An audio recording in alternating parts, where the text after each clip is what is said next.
Lovely. Delightful, absolute bliss. Super. Yeah, jolly good. Lovely, lovely.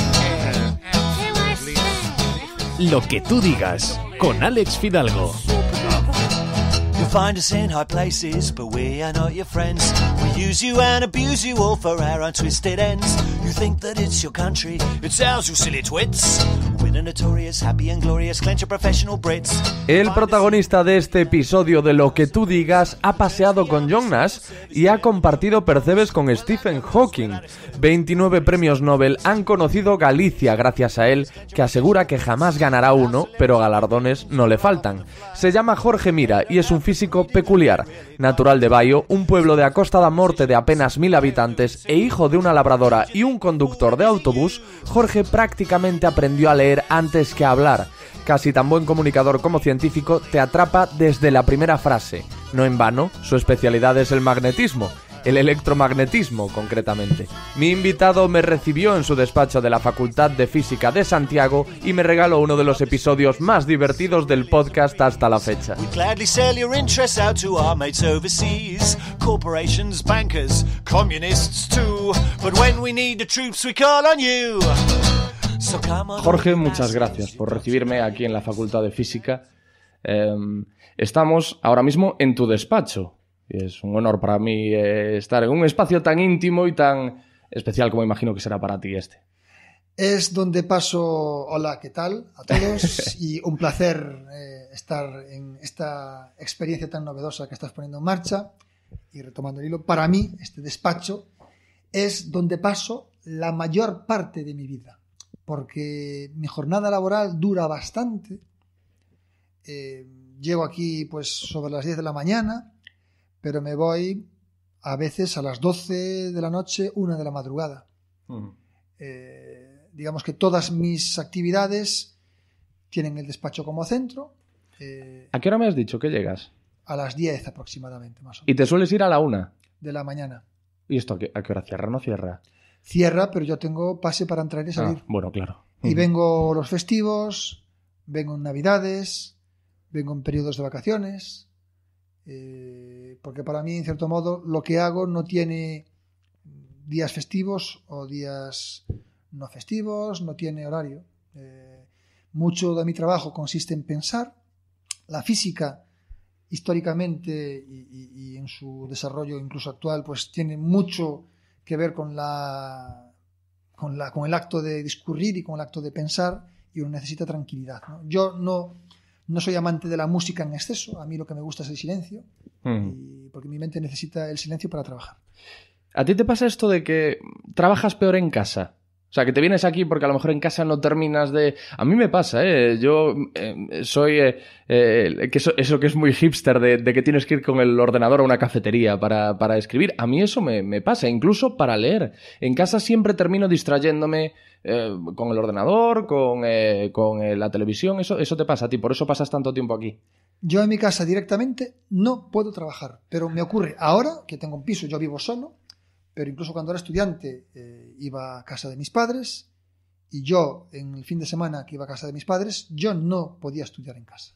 ¿Pero por qué? ¿Qué es lo que...? ¿Es eso? ¿Que te acabas distrayendo y sin darte cuenta estás inmerso en otra actividad que no es la que tenías pensado hacer? No sé si es que me distraigo o que mi mente directamente está en modo off en ese momento, aunque en mi casa leo, pero leo cosas que me gustan, ¿no? Digamos que un físico es alguien que está todo el día trabajando en la física. A lo mejor no es el trabajo directo que tienes que hacer, pero estás leyendo algo que tiene que ver con eso. Entonces, lecturas de divertimento, por ejemplo, un libro que estoy leyendo ahora es uno de un colega sobre supercuerdas. Eso para mí no es trabajo. Y eso sí que lo hago en casa. Eso sí que lo hago en casa. Pero para mí no es trabajar, ¿no? Digamos. Pero tu ocio está siempre hermanado con tu trabajo, como en este caso. En muchos casos sí. La frontera entre trabajo y no trabajo es muy difusa, porque yo, entre otras cosas, hago lo que me gusta. Y es un privilegio que me paguen por hacer lo que me gusta. Y eso es una gran suerte de la que soy consciente. Y esto hace también que trabaje mucho más, porque no percibo como trabajo esas cosas que hago a deshoras. Tú aquí das clase, eres Sí. catedrático y realizas tus investigaciones aquí. Es decir, Exacto. Bueno, las investigaciones cada vez más se hacen en colaboración. Yo estoy, digamos, involucrado en 4 líneas distintas de trabajo que no tienen nada que ver una con otra. La primera es de física de materiales, que esa es la línea, digamos, canónica de mi grupo de investigación.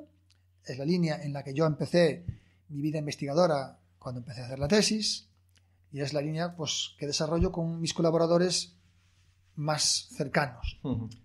Pero tengo otra línea que tiene que ver, por ejemplo, con la imagen médica, que no tiene nada que ver con la otra. La gente es distinta. Trabajo con médicos. La doctoranda, una doctoranda que tuve, en que acaba de leer la tesis, es dentista. Consiste en ver cómo es el hueco que hace la mandíbula al encajarse con el cráneo.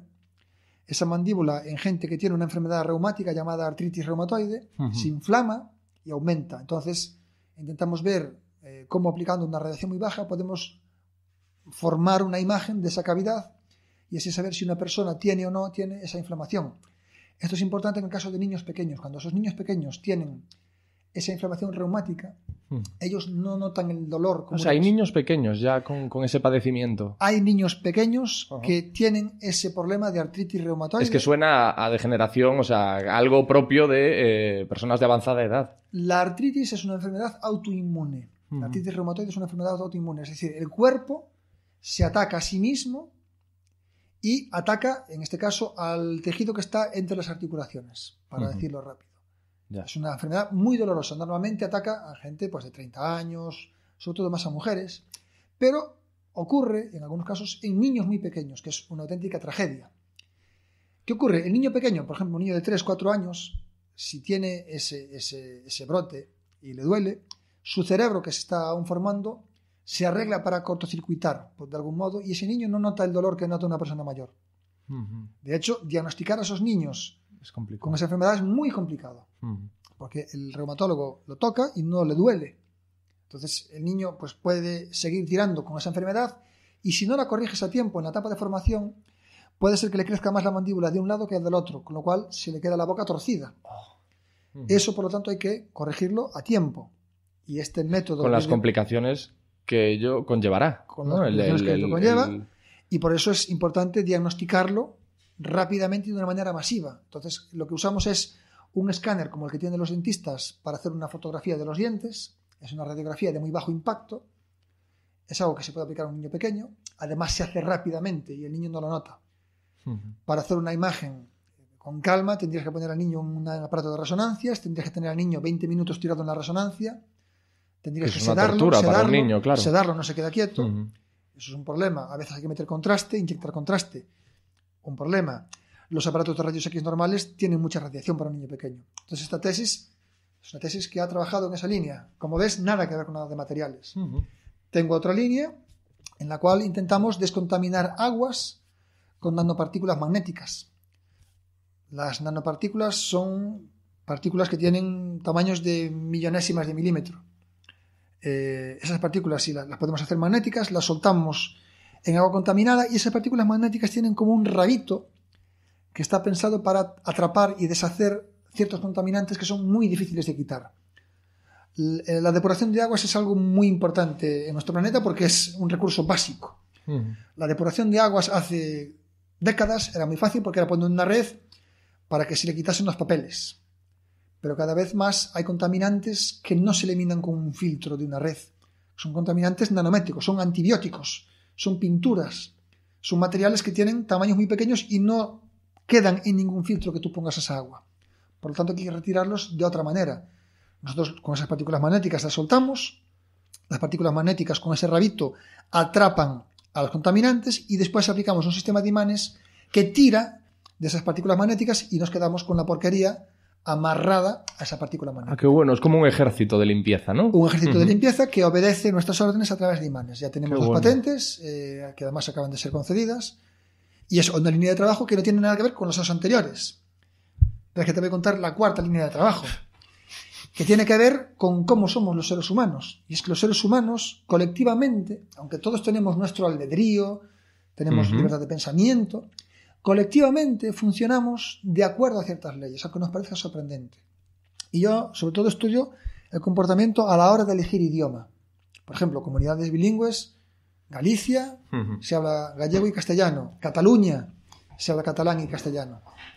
¿Cómo responde la colectividad de millones de personas de Galicia y Cataluña, por ejemplo, a la hora de elegir idioma con respecto al tiempo? Pues resulta que existe una ley que publiqué hace ya unos años y que te reproduce cómo ha sido esa evolución histórica con una ecuación diferencial, con un sistema de ecuaciones diferenciales. Es decir, la manera en la cual la sociedad gallega y también la catalana han elegido sus idiomas a lo largo del último siglo tiene una evolución que responde a un sistema de ecuaciones diferenciales. Y esto implica, por un lado, que somos un colectivo que tiene sus propios mecanismos, como si fuéramos un sistema de gases, y por otro lado también nos permite hacer predicciones a futuro. Entonces es otra línea que no tiene nada que ver. Porque ya ves, 4 líneas de trabajo, nada que ver. Ahora te formulo una pregunta acerca de esto de llevar a la vez 4 líneas de trabajo, pero respecto a esto que me has hablado del bilingüismo, te he oído decir que una persona bilingüe tarda 4 años más en desarrollar Alzheimer que una persona monolingüe. O sea, me parece brutal. ¿Esto a qué se debe? ¿Lo sabemos? El lenguaje es la función más alta que puede generar un cerebro de un ser humano. Es una de las funciones más altas. Involucra una cantidad de procesos tremendos, como pues ya no solamente la elaboración del discurso, sino las órdenes que uno se manda a la boca para modular la voz. Esto que también hacéis los de la radio, ¿no? Entonces ese proceso es muy complicado y cuantas más lenguas domines, por así decirlo, el cerebro hace más músculo. Y cuanto más músculo haces, la salud de ese cerebro mejora. Es hacer una gimnasia mental extra. Ese estudio lo comenté en un libro que saqué hace ya unos años y era una especie de análisis estadístico que comprobaba cómo las personas que manejaban 2 idiomas tenían una edad media de entrada en el Alzheimer 4 años posterior a las que eran monolingües. Pero es que hay muchas conclusiones que se pueden extraer de esto. Es decir, la primera es que el ejercicio, el mantenerte activo mentalmente, es de gran ayuda frente al Alzheimer, que parece, ahora que lo estamos hablando y tú estás asintiendo, puede parecer una perogrullada, pero no lo es. Es decir, hay mucha gente que desconoce eso. Sí, pero tiene su lógica, ¿no? Porque estamos acostumbrados al ejercicio muscular. De hecho, muchos de los especialistas en deterioro mental en la tercera edad pues siempre recomiendan a la gente hacer crucigramas, entrenar el cerebro. Y esto se hace, y es necesario, y es bueno. Dices que esto pasa porque el cerebro es un músculo. En tanto que en este podcast intentamos aprender algo nuevo en cada episodio, como estamos haciendo contigo ahora. Y es plástico. Que en 10 minutos he aprendido una burrada y sé que dure lo que dure esta conversación, se me va a hacer corta. Podría tener un efecto parecido a este podcast, evidentemente más leve, pero al fin y al cabo le estás dando a la cabeza, por lo menos estás aprendiendo cosas nuevas. Igual podemos venderlo como el eslogan de... Podría ser. Bueno, mira, el cerebro es plástico, te voy a contar un detalle. Tengo el honor de dirigir desde hace 12 años el programa de visitas de premios Nobel a Galicia. Conciencia se llama, ¿no? También te comentaré algo. Una de las mejores ideas que he tenido en mi vida, sin duda. Y uno de los primeros visitantes fue Thorsten Wiesel. Thorsten Wiesel es Premio Nobel de Medicina de 1981. Y este señor ganó el Premio Nobel porque descubrió, digamos, hizo un descubrimiento importante relativo a la parte del cerebro que se dedica a la visión. Él hizo un experimento muy curioso. Cogió una mona embarazada, a esa mona embarazada le arrancó el bebé por cesárea y al arrancarle el bebé por cesárea le puso un parche en un ojo al bebé. Y ese bebé mono empezó a desarrollarse con el parche puesto en el ojo. Pasado un cierto tiempo, cuando el bebé se había desarrollado, le quitó el parche del ojo. Y observó que el bebé, ya niño mono, no veía por ese ojo. De no utilizarlo, claro. Le abrió la cabeza, esto es un poco gore, y vio qué pasaba. ¿Qué había pasado? Pues que el monito, por no tener el ojo expuesto al estímulo visual, no había creado en su cerebro la red neuronal encargada de la visión. Se había atrofiado. ¿Qué demostró con esto? Pues que realmente uno necesita, sobre todo en las primeras partes de su vida, estímulo para que el cerebro se forme. Nacemos con un cerebro precableado, que es plástico. Y como lo cableemos, el cableado que tengamos depende de los estímulos que tengamos. Esta cosa antigua de se nace uno nace o se hace. Pues las dos cosas. Uno nace, pero también se hace. Tú puedes tener un ojo perfectamente sano, pero si tú durante tus primeros años de vida te ponen una venda en los ojos, cuando te la quiten eres ciego. No porque tu ojo esté mal, sino porque el cerebro no ha formado las estructuras necesarias para ver. No sabe qué hacer ya con esa visión, claro. El estímulo que le llega no lo interpreta. Claro. De hecho, nuestro mundo, las imágenes que vemos, pues serían cualquier cosa, pero nuestro cerebro las interpreta de una manera que es la que da nuestro sistema. De hecho, la imagen que yo veo de ti ahora mismo, en realidad mi lente del ojo la está generando invertida. Si uno hace una foto en mi retina de cómo te estoy viendo, tú tendrías la cabeza abajo y los pies arriba. Pero mi cerebro se encarga de darle la vuelta. Entonces esto es muy importante. Entonces, lo que quiero decir es que realmente nuestro cerebro tiene una parte que es la que hemos heredado de nuestros padres, pero tiene una parte muy importante que es del estímulo que hemos recibido, sobre todo en los primeros años de vida. Y esto afecta a la fijación de los acentos. Un niño pequeño puede adquirir cualquier acento, pero llega un momento en el cual va a quedar con acento gallego, con acento argentino o con acento norteamericano. Y eso va a ser difícil que se le borre. Ciertamente el cerebro sigue siendo plástico. Esto es un poco la forma técnica, la traducción técnica de esa frase tan manida de los niños son esponjas. Exacto, exacto. Esa es la perfecta. Entonces, Thorsten Wiesel, ya te digo, premio Nobel, pues hizo esto y además fue importante porque cuando él hizo este descubrimiento, a los niños que tenían cataratas, la catarata es una enfermedad que consiste en que la lente del ojo se vuelve opaca y pierdes visión. En su época, estamos hablando de los años 60, se esperaba que los niños creciesen para operarlos. Pero él dijo, no, porque si esperas para operar a un niño con cataratas, cuando lo operes, el ojo le va a quedar bien, pero su cerebro no, porque su cerebro no habrá formado esas estructuras. Por lo tanto, a partir de ese descubrimiento, los niños con cataratas hay que operarlos cuanto antes. También se entiende, por ejemplo, para nadar, yo soy nadador tardío, yo nunca voy a nadar tan bien como un niño que ha empezado a nadar a los 8, porque ese niño ha adquirido los patrones natatorios en su cerebro de una manera más eficiente que yo. Yo he empezado a nadar a los 20 años. Mi cerebro ya no está tan plástico como el de un niño de 6 años o de 8 años.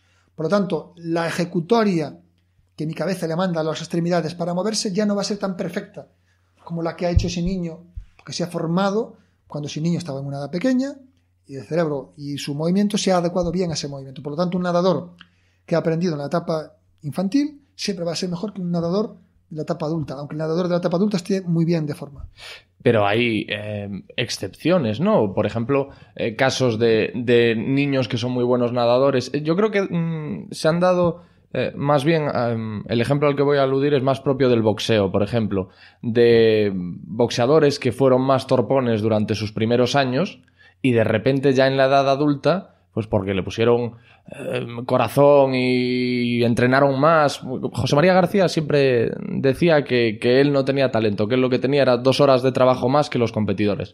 Con esto quiero decir que mediante trabajo se puede llegar a superar al que le viene dado porque desde la infancia, ha practicado y... Sí, ahí hay un matiz importante y es que, claro, hablaba de la natación, porque es algo que es ajeno al ser humano. Ahora, sí. La facultad de andar, por ejemplo, es algo que todos tenemos. Entonces, claro, realmente andar y correr para nosotros es natural, por lo tanto es fácil. No hay ese grado de dependencia como en el caso de la natación. La natación es algo extraordinario y es algo que para el cerebro es novedad. No ocurre así con el atletismo, por ejemplo. O sea, todos los niños corren y si un tipo se ha puesto a correr a los 15 años... puede tener el mismo nivel o mejor que un niño que ha empezado a los 8 años, ¿no? Porque todos andamos todos los días. Entonces, digamos que esa parte no está sujeta a ninguna excepción, cosa que sí en la natación. Porque si uno no va a la piscina, no tiene por qué estar en el agua nadando. Es un medio, digamos, ajeno a nuestra vida, ¿no? Bueno, vengo completamente... vuelvo un momento a esto que me has dicho de que estás ahora mismo combinando 4 líneas de investigación diferentes. Yo soy un desastre, soy la persona con mayores problemas a la hora de organizarme que te puedes tirar a la cara. Entonces yo, más allá del mérito en sí de estar trabajando en 4 cosas diferentes, me quedo con cómo eres capaz de organizarte y de estar, de ser capaz de discriminar y tener la cabeza en una investigación y olvidarte de las otras 3. Hay una frase muy importante que uno debe tener en mente, es: el tiempo no se hace. El tiempo ya está, el tiempo se organiza. Uh-huh. El tiempo no se busca, el tiempo se organiza. No hay que buscar tiempo, el tiempo se organiza. Entonces, uno tiene que tener claro lo que tiene que hacer y tiene que detectar los momentos en los cuales lo está perdiendo. Uh-huh. Uno tiene que adiestrarse a reconocer cuando está perdiendo el tiempo. Eso es lo que me cuesta a mí. Entonces, yo creo que ese es el secreto. Saber que eso estás perdiendo el tiempo. Entonces, si estás haciendo una tarea y estás perdiendo demasiado tiempo, debes cambiar o pasar a otra cosa, porque está claro que estás haciendo el tonto, ¿no? Uh-huh. Entonces, organizarse bien. Pero digo, el tiempo no se busca ni se crea, el tiempo se organiza. Uh-huh. O sea, que tu secreto es que eres metódico, sabes organizarte, sabes dedicar a cada cosa el tiempo justo y necesario. Soy una persona que busca inercias. Uh-huh. Tengo una cierta alergia al cambio. Yo prefiero hacer todo a la misma hora, todos los días a la misma hora. Me gustan las rutinas. Estoy muy cómodo en las rutinas. Siempre fabrico una rutina nueva. Si tengo que cambiar algo y tengo que adaptarme a una cosa nueva, lo primero que hago es a ver qué rutina diseño. Porque esa rutina que diseño es la rutina que voy a usar siempre para esto. Y la rutina es buena porque te hace estar en canales que son más o menos eficientes. A veces hay que cambiar la rutina si no es eficiente, pero necesito una rutina. Yo necesito una rutina. ¿Te acuestas y te levantas a la misma hora hasta los domingos? No, la rutina del fin de semana es distinta. Hay rutinas diferentes, ¿no? Pero digamos que me gusta tener los mismos hábitos. Uh-huh. Soy persona de hábitos. No me gustan los cambios. Bueno, te iba a decir que vengo completamente arrobado por tu libro, ese libro que tan amablemente me has regalado, que es La ciencia en el punto de mira, a ciencia no punto de mira, en su edición en gallego. Esta conversación está corroborando la idea que traigo tras leer el libro sobre lo interesante de charlar contigo y de saber más acerca de tus conocimientos. He hablado a lo largo del podcast con muchos invitados maravillosos que han escrito un libro, pero nunca había incidido tanto en esto. Qué pasada, tu libro, La ciencia en el punto de mira. De verdad, se lo recomiendo a la gente porque es un libro especial por lo que cuenta y por cómo lo cuentas. Cuando uno escribe un libro, yo por lo menos cuando escribo un libro, lo primero que tengo que tener claro es a quién va dirigido. Uh-huh. Hay mucha gente que hace libros de divulgación. Yo soy director de la colección de divulgación científica de la editorial de la Universidad de Santiago. Mi labor como director de la colección es buscar autores que hagan obras de divulgación. Pero tengo claro que esta colección que dirijo es una colección dirigida a gente de un cierto nivel. Uh-huh. Y la mayoría de la divulgación que se hace en España y en el mundo es una divulgación hecha a gente ya de un cierto nivel, gente más que ya técnica, está muy metida en el ajo, gente que ya es bastante fan. Uh-huh. Mis libros van en la dirección contraria. Yo quiero que el target, o sea, la potencial audiencia, sea lo más amplia posible. Si tú quieres hacer un libro que sea leído por mucha gente, tienes que bajar mucho el nivel. Ese libro que mencionabas es mi primer libro, está compuesto por una serie de piezas muy cortas, de 3-4 páginas. Uh-huh. He podado toda cuanta complejidad había en esas historias. No es fácil, ¿eh? Me ha llevado mucho tiempo. Además, tengo que decirte que son herencia de mis guiones, en muchos casos de la Radio Autonómica de Galicia uh-huh. y de la tele. Yo empecé mi vida mediática hace 19 años, en el año 1998, con un artículo en el que calculaba las temperaturas del cielo y del infierno, uh-huh. usando física. Uno dirá, ¿cómo se calcula eso? Bueno, pues usando la Biblia, te dice cómo es el cielo, la radiación electromagnética que hay en el cielo, el Apocalipsis te dice cómo es el infierno. Se puede hacer una cuenta. La cuenta la hice con un compañero. Esa cuenta la mandamos a una revista científica bastante prestigiosa, así en plan coña, Para nuestra sorpresa la aceptaron. Hablamos de Time, la revista Time. Se lee una revista, pero la revista Time se hizo eco de ese resultado porque, claro, salía que el cielo es más frío que el infierno. Que esto puede parecer lógico. De hecho, calculábamos que el cielo tiene 232 grados de temperatura y el infierno 444. Pero claro, el tema es que unos 20 y pico años antes, un norteamericano había hecho la misma cuenta y se había equivocado. Uno que trabajaba para George Bush padre. Exacto. Ese señor se había equivocado, le salía más caliente el cielo que el infierno, y este señor, además, fue después asesor, el equivalente a un ministro de George Bush padre, del que después fue presidente. Se montó un pollo descomunal, ya no solo por el chiste. Porque los americanos son muy de... Un chiste, bueno, los americanos son bastante,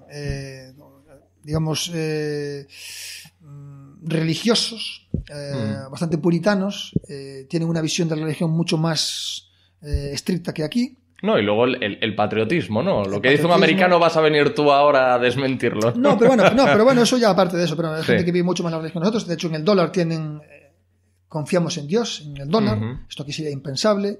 Los presidentes tienen que decir que creen en Dios y tal. Esto es algo... La religión está muy mezclada con la vida social del país. De hecho, pero el chiste era que, claro, este señor tan importante había metido la pata y se le habían corregido 2 españoles. Entonces, el lío fue doble. Por un lado, el hecho en sí, el chiste en sí, por otro lado, que se le había corregido a esta persona. De hecho, fíjate cómo es la cosa, que cuando este señor se murió, era un destacado físico de la Universidad de Yale. En el obituario que sacó la revista Science, que es una revista muy prestigiosa, 2/3 de la columna fueron dedicadas a este hecho del cielo y del infierno, para decir que había hecho este cálculo y que 2 físicos españoles le habían tirado el cálculo abajo. Me parece un poco exagerado que una revista tan prestigiosa se le hubiese dedicado tanto espacio a esta tontería. Pero a nosotros nos catapultó de una manera, salió en la revista Time, en el New Yorker, pasó a Europa, en los periódicos, en los tabloides británicos, llegaron a entrevistar al portavoz de la Iglesia Anglicana, pasó a Der Spiegel, la revista alemana, le dedicó 2 páginas a los físicos que habíamos estudiado el infierno. Estaba Galileo Galilei. Der Spiegel, súper prestigiosa también. Der Spiegel, prestigiosa, este señor norteamericano, y nosotros... Llegó a España, se montó un pollo. Yo había aparecido incluso en el programa de María Teresa Campos. Y eso fue el inicio de mi carrera televisiva. Entonces, ¿por qué te conté? Entrar por la puerta grande, amigo. ¿Por qué te conté este tema? Pues te conté porque mi entrada en la televisión fue a raíz de ese trabajo. También había ganado el campeonato de gallego de baile de salón. Había quedado semifinalista en el campeonato de espada de esgrima en Santiago. Fui a un programa a hacer una entrevista y se quedaron ya conmigo. Y me propusieron una sección que iba de fricadas, en cierto modo, pero que tuviese un punto científico.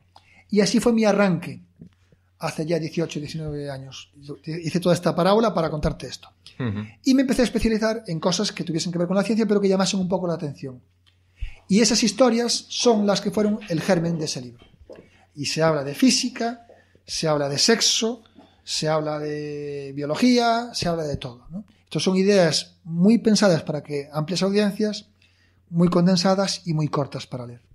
Me he quedado con lo que has dicho de los superreligiosos que son en los Estados Unidos, y precisamente, nada, hace cuestión de días, no sé si 4 o 5, leía un artículo en el que se presume que Mark Zuckerberg, el creador de Facebook, se va a presentar a las elecciones, yo creo que en 2020, y en el artículo decían que de repente ha vuelto a abrazar la fe judía, porque él, por lo visto, pues es de una familia judía, pero pasaba del tema, y ahora de repente pues ya está otra vez metido en el judaísmo. Y es que al parecer los expertos dicen que un presidente, o sea, un candidato, jamás se va a hacer con la presidencia de los Estados Unidos si no tiene una creencia religiosa.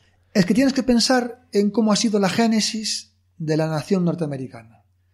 La génesis de los actuales Estados Unidos está en el famoso Mayflower, que es ese barco que salió creo que de Plymouth en 1620 y fue la primera colonia, que de hecho se toma como tal, es digamos la nobleza, ¿no? La sangre azul de la Norteamérica actual, es la gente que viene de esas familias originales del Mayflower. Esas familias se conocen, son como aquí, por ejemplo, la duquesa de Alba.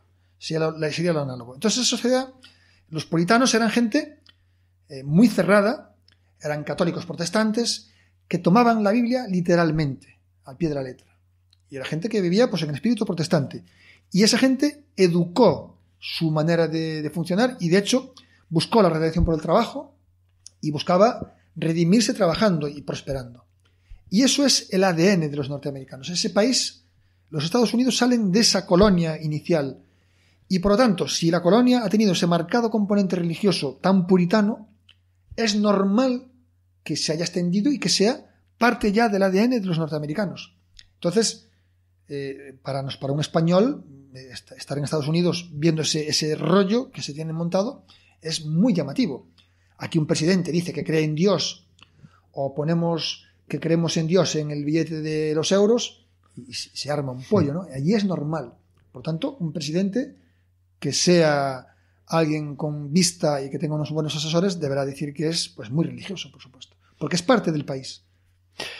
Decía Albert Einstein que él no tenía ningún talento, solo era curioso. A mí me pasa exactamente lo mismo, pero de verdad. Yo no tengo ningún talento, pero soy súper curioso. Y tanto el escucharte a ti como tu libro, volviendo a retomarlo, son de verdad un auténtico tesoro para cualquier persona con inquietudes y cualquier persona curiosa. Y es que precisamente eso es tu libro, eso es la ciencia en el punto de mira. Es un libro de curiosidades vistas a través del prisma de la ciencia. Y busca artículos científicos que llaman la atención. Por ejemplo, uno de los que más éxito tienen están relacionados con el pene. Claro. Siempre pasa que lo que más éxito tiene está relacionado con el pene, está relacionado con el sexo, está relacionado... De mis columnas, soy columnista de Ciencia de la Voz de Galicia, y la columna que más éxito ha tenido, por lo menos tal y como yo lo percibo por las reacciones de los lectores, es uno en el que estudiaba un artículo de una sociedad de urología británica en la que se habían analizado 15.521 penes,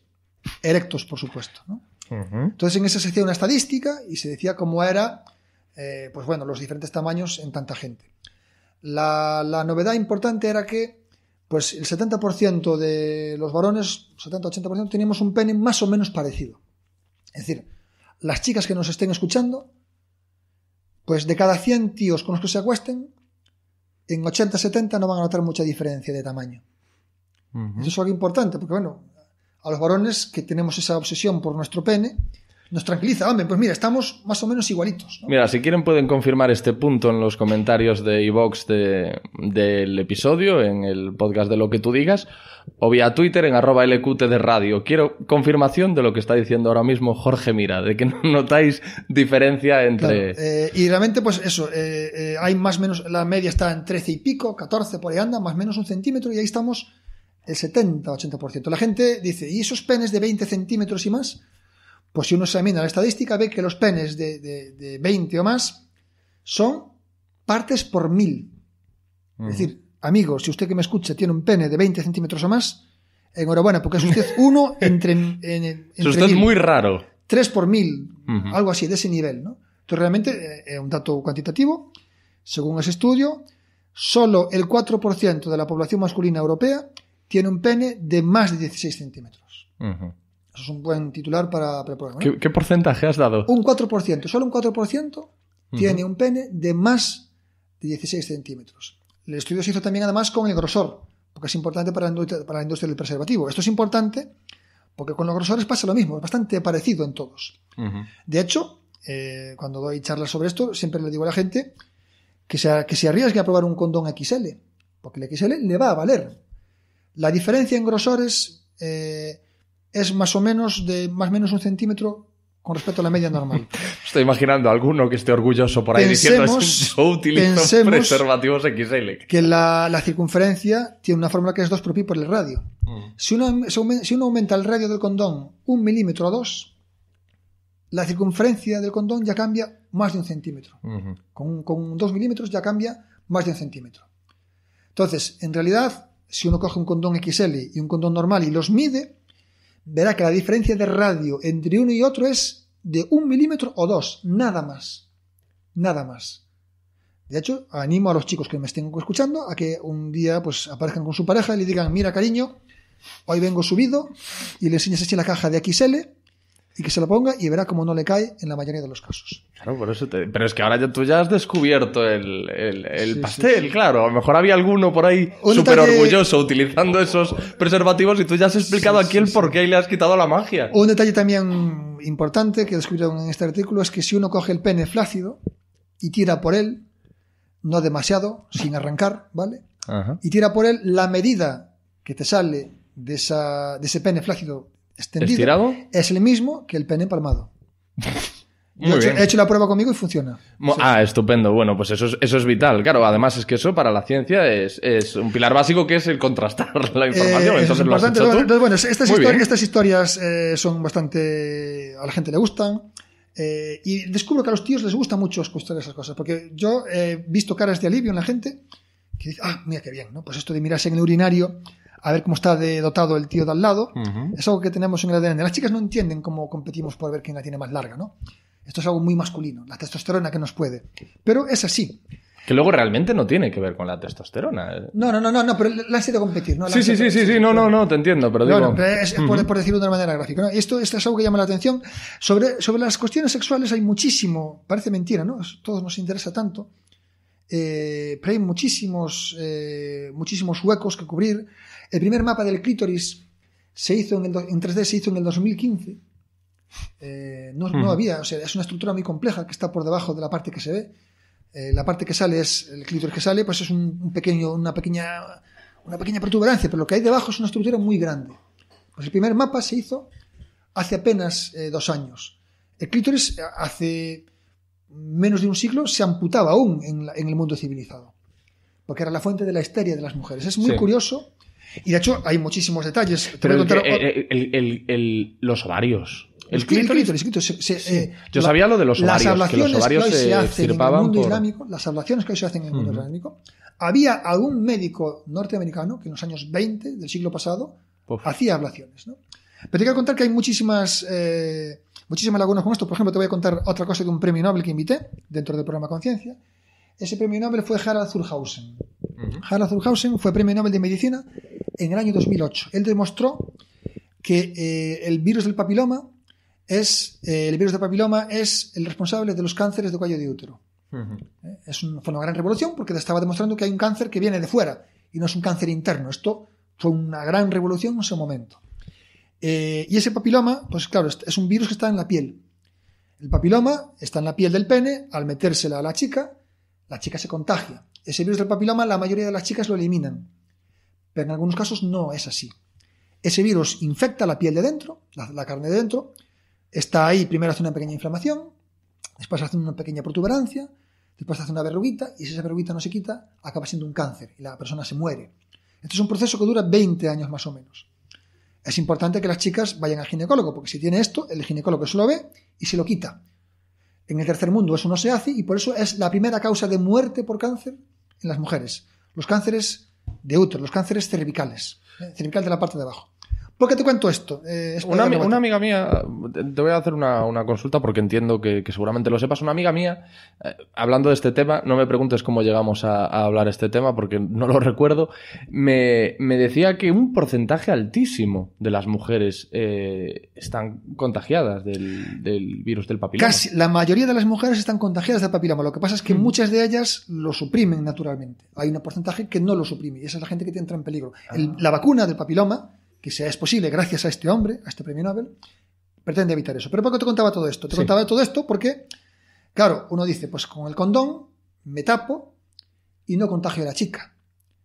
Falso, porque la piel que está en la base del pene también contagia.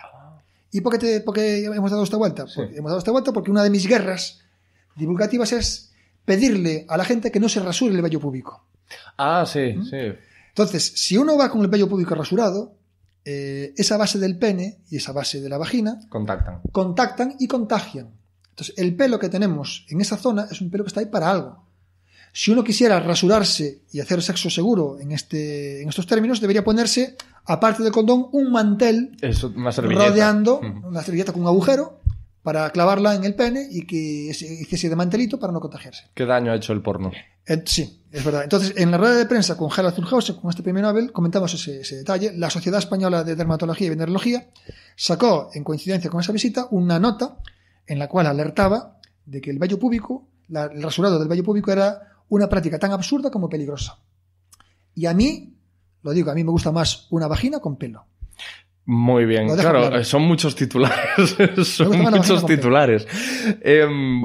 Retomamos el capítulo del libro que ha originado esta breve sección dedicada a la salud sexual. En ese capítulo del libro, tú hablas de que el origen del pene y el clítoris podrían estar relacionados con el traslado de la vida desde los mares a tierra. Sí. Por interesante que sea esta premisa genital, mi pregunta va por otro lado. Entonces, venimos del agua. Claro, la vida nació en el agua, la vida nació en los mares, porque era el entorno más fácil, más protegido de la radiación externa que había, y además en el agua es todo más fácil, ¿no? El agua es un ingrediente esencial para la vida.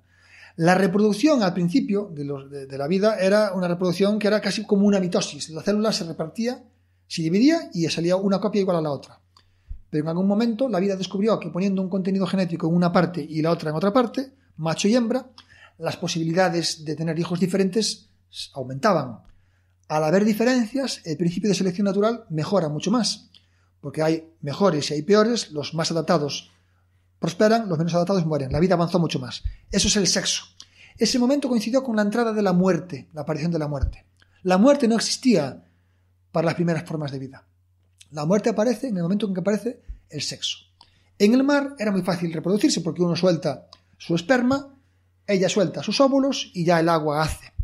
Pero al llegar a tierra firme, la vida empezó a colonizar, los anfibios empezaron a arrimarse a la orilla, las aletas tuvieron que empezar a ser patas, tuvo que haber mutaciones para que esa aleta fuese una pata, el que tenía patas ya tenía más ventaja, pero claro, imagínate un bicho con patas que acaba de aparecer en la tierra, el tío se corre, el semen le cae al suelo. Eso no funciona. Entonces, la vida tuvo que aprender al mismo tiempo que estaba haciendo patas, tuvo que hacer un pene para que así la inyección de semen fuese en el sitio correcto. Ya no valía eyacular y que el agua haga su trabajo, no. Ahora tenías que eyacular dentro de ella. Por eso, cuando uno hace un análisis genético y hace experimentos, encuentra que los genes responsables de codificar nuestras extremidades son también los genes responsables de codificar nuestros penes. Esto se descubrió por azar en un experimento con ratones. Se hicieron mutaciones de ciertos genes y se vio que esos ratones con los genes mutados perdían patas y penes. Entonces dedujeron que había una relación. Y de hecho, una receta para las chicas. Si quieren un chico con un pene grande, pues una buena orientación es mirar para las manos de ese chico. Si ese chico tiene unas manos muy grandes, muy gordas y muy potentes, posiblemente también tenga un pene gordo, aunque esto tampoco es una regla exacta, ¿eh? No sé, pero le haces un gran favor a David Amor, que le mando David Amor, un saludo. Un jugador de balonmano conocido en Galicia, un gran showman en Galicia y en España, al que yo le regalé ese libro hace tiempo ya, coincidía con él en un programa de radio de Autonómica. Y que tiene las manos enormes. Viendo sus manos, le dejé y le pregunté en privado si tenía un pene grande y me dijo que sí. Pero sí, bueno, pero yo te contestaría lo mismo. Que no digamos nada que estamos que no nos oiga nadie, pero sí. Y yo supongo que lo tendrá muy grande, claro. Me tiene muy loco. Más por lo que hemos hablado de la evolución, pero también un poquito por esto, que lleves 30 años o más de 30 años siendo catequista. Sí, llevo más de 30 años y no hay incompatibilidades porque, claro, esto es una pregunta que sale siempre en las entrevistas que me hacen, ¿no? Como odio que me digan eso. Pero es que era inevitable. Es una pregunta inevitable y es natural. Sí. ¿No? Y comprendo un poco la perplejidad, pero es que realmente la física te explica todo lo que existe e incluso te explica cómo ha sido el origen del mundo, ¿no? Pero claro, hay un momento de fractura en la cual tienes el proceso de creación desde el punto de vista prístino del término, ¿no? Crear implica sacar algo de la nada, ¿no? Porque los restos son transformaciones. La física explica desde que aparece el Big Bang, todo es una serie de transformaciones que tienen sus leyes. Pero tú, hay un momento en el cual entras en fractura, ¿no? En el Big Bang se creó el tiempo, se creó el espacio, bien, perfecto. Pero la idea básica de dónde sale todo, ¿dónde es una partícula que te busca un lugar, ¿no? No estoy hablando de un lugar, tampoco estoy hablando de un cuándo. Hablo del hecho en sí de tener nada y pasar a algo. Y para un cerebro humano, de la nada no puede salir nada más que nada. que puede parecer una frase estúpida, pero es una frase muy profunda. De la nada no puede salir nada más que nada. Tú para tener algo necesitas un previo, y no hablo de un previo temporal, necesitas unas bases para crear algo. Pero si tienes nada, no puedes estudiar la nada, no puedes medir la nada, no puedes pesar la nada, no puedes aplicar el método científico a la nada. Por lo tanto, la ciencia no puede abordar esa cuestión, no es una cuestión científica el cuestionarse la creación. Y cuando hablo de creación, que nadie me vea con la creación, no, como el hecho de que tú y yo estemos aquí ahora mismo. El hecho de que tú y yo estemos aquí ahora mismo, ¿de dónde sale? ¿Por qué? Por el proceso anterior, claro que lo explico, pero cuando vas a las bases, cuando llegas al final del hilo, no puedes responder a esa pregunta. Y esa pregunta nunca va a poder responder la ciencia porque no es una pregunta científica. Uno no puede hacer una teoría para hacer lo que se dice una falsación. Claro, pero tú entonces crees en Dios por la incapacidad de la ciencia en demostrar. Tampoco se crea en Dios. No sé si es que en Dios. Lo que te digo es que hay ese impulso que tenemos todos de buscar esa respuesta. No va a ser, no es una pregunta científica. No es una pregunta científica. Pero entonces, claro, tú no crees en el Dios católico, que es el que tú como catequista estás enseñando y del que hablas como en mi catequista. catequesis les hablo de que no tienen plástico al suelo, les digo que hay que ser bueno con sus compañeros, les digo que el sentido, digamos, de fraternidad es muy bueno para la sociedad. Sí, lo que era educación para la ciudadanía, un poco que es en la más, voy a decir asignatura. algo. La religión ha hecho mucho bien a Occidente. La sociedad en la que vivimos occidental, para bien o para mal, es heredera de la tradición clásica, de la tradición romana y también del acervo católico. O sea, el pensamiento central del paradigma cristiano es ama al prójimo como a ti mismo. Y eso es una idea muy potente, muy buena y que hace que una sociedad avance. La sociedad que se ha creado en ese marco cristiano, nos guste o no nos guste, ha salido mejor, ha salido más avanzada que otras sociedades del mundo. El mundo occidental en este planeta, el paradigma occidental, yo pienso que es más sano que otros paradigmas que hay en el mundo. Y la razón es, precisamente, ese sustrato católico. Y esa idea de colaborar. Los primeros cristianos vivían absolutamente en comunas, ¿no? Se ayudaban, cooperaban, construían. Es un pensamiento que es constructivo. Lógicamente que nadie venga a decirme que, bueno, que ha habido muchos desmanes. Por supuesto que ha habido desmanes. Claro que los ha habido y ha habido burradas. Guerras en nombre de la religión. La sociedad hace siglos era una sociedad violenta. Claro que sí. De hecho, hasta se ha estudiado cómo la violencia de la sociedad decrece. Que a la gente le parece lo contrario, pues no. Pero es debido a ese sustrato católico. Por lo tanto, es positivo, ha sido positivo para nosotros el vivir en un mundo cristiano. Entonces, eso es bueno saberlo. Y el cristianismo tiene mensajes muy positivos de ordenamiento social. Que tampoco nadie saque estas palabras de contexto, ¿no? Es una organización, promueve la coalición de personas para hacer cosas. O sea, yo lo que creo es que tú crees en ciertos valores que promulga el catolicismo. Sí, claro, yo soy defensor. Pero punto. Soy defensor de ciertos valores que promulga el catolicismo, perfectamente. La creencia, eso es una cosa muy difícil. A mí me gustaría ser creyente como hay alguna gente. Porque la gente, yo tengo mucho miedo de morirme. Sí, muchísimo, yo siempre digo eso, ¿eh? Y hay gente que, precisamente por esa fe que tiene, no sé cuál es el origen, pues seguramente habrá alguna manera de explicarlo, pues con algún circuito cerebral, será fruto de una ilusión, lo que sea, a mí me da igual, pero hay gente que cree mucho sí. Y que tiene una fe sólida, y esa gente es muy valiente.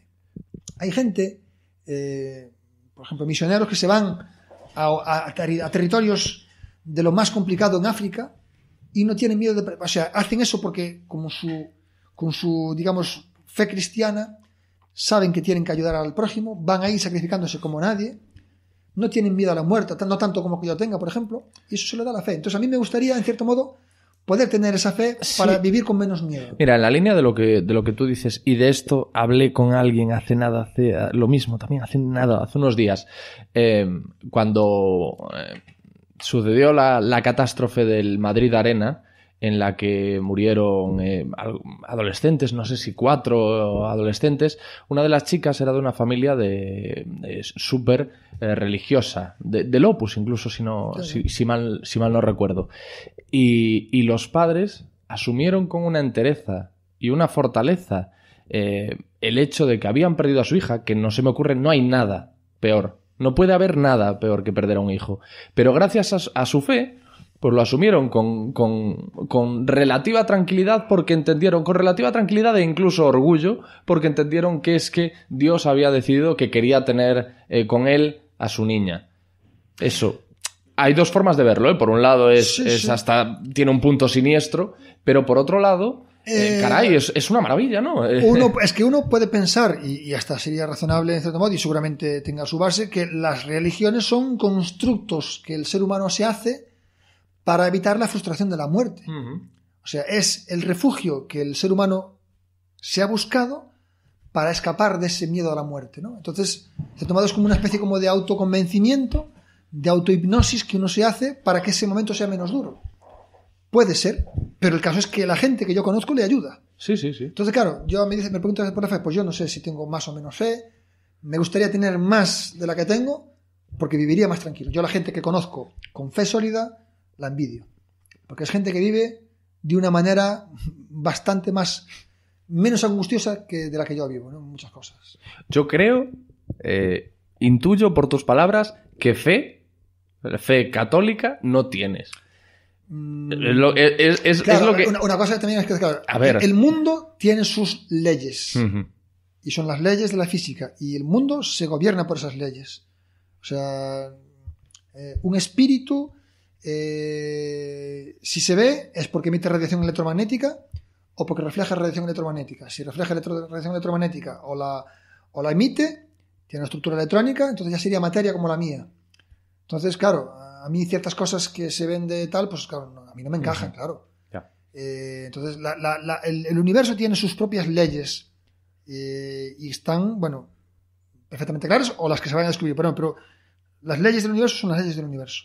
Y eso hay que tenerlo claro. Mira, el Papa Bergoglio, que está dando un paso adelante en muchas materias y se está enfrentando, de hecho, a muchos otros miembros de la Iglesia, una de las cosas polémicas que ha hecho es defender la teoría del Big Bang y la teoría de la evolución de Darwin. Bueno, es que a ver, la teoría del Big Bang es una teoría creada por un cura. O sea, la teoría, el Big Bang, o sea, uno cuando tiene que... Es que algunos la asumimos, yo la asumía como científica puramente. Sí, no, pero no es que su teoría científica, digamos, el mejor marco que uno tiene en la actualidad para comprender el universo es la llamada teoría de la relatividad general. Uh-huh. Enunciada por Albert Einstein en 1915. Esa teoría de la relatividad general, digamos que saca una ecuación magistral, vamos a llamarlo así. Esa ecuación magistral, que es la ecuación con la que se entiende el universo, te dice que ese universo, por así decirlo, se infla. Pero se infla el llamado espacio-tiempo, que es un constructo un poco complicado. Esa ecuación, que tiene ese efecto inflacionario del espacio-tiempo, es algo que a Einstein le repugnó al principio. De hecho, Einstein pensó que había un fallo y le metió un término extra a esa ecuación para parar eso. Pero un ruso, primero, un poco antes, y después un cura belga llamado Georges Lemaitre, se dio cuenta, en 1925 más o menos, que esa ecuación llevaba a que el universo se inflaba.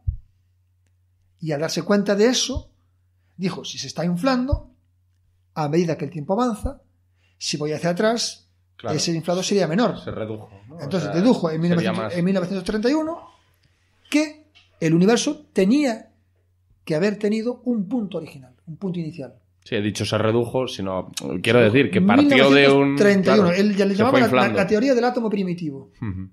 Georges Lemaitre es el primer científico que habló del Big Bang. No le creyeron, se metieron con él porque era un cura.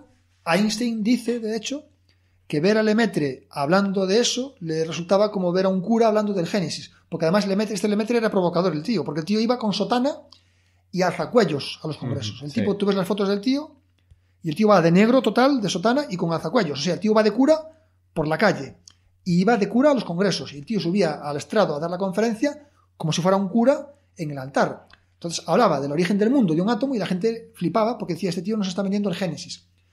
Pero en los años 60 se comprobó que el cura tenía razón. Él llegó a ver que la gente le daba la razón.